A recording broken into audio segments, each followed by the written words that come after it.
भाग से।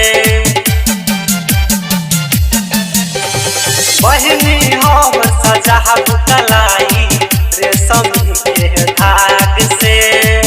आहसन कोई प्यार नहीं कहर है, कोई प्यार नहीं कहर है। आहसन कोई प्यार नहीं कर मिलल छी बड़ी भाग से। आहसन कोई प्यार नहीं कर मिलल छी बड़ी भाग से।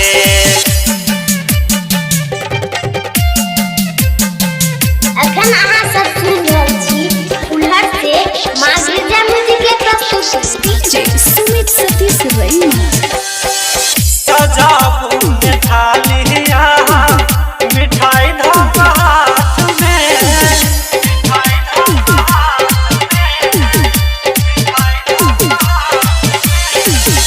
बांधू ने राखी हमरा टिका कर माथ में।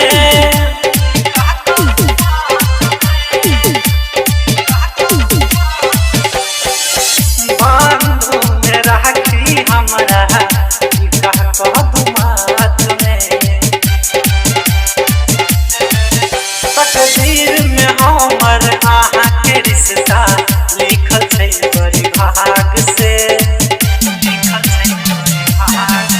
तकदीर में हमर आहा के रिश्ता लिखल छै बड़ी भाग से। आहसन कोई प्यार नहीं कहर है, आहसन कोई प्यार नहीं कहर है। आहसन कोई प्यार नहीं कर मिलल छी बड़ी भाग से। आहसन कोई प्यार नहीं कहर मिलल छी बड़ी भाग से।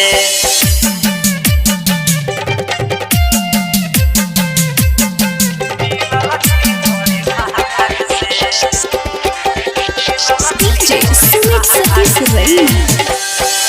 भाई बहन के छै पावन त्योहार है।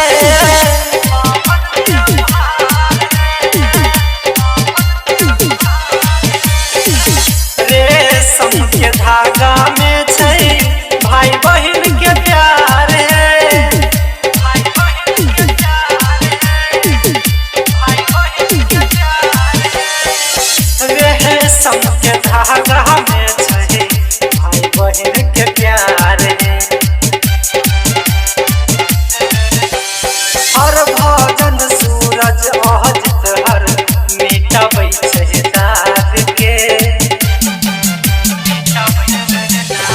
हर भजन सूरज अहजित हर मिटाबै छै दाग के। आहसन कोई प्यार नहीं कर है, कोई प्यार नहीं कर है। आहसन कोई प्यार नहीं कर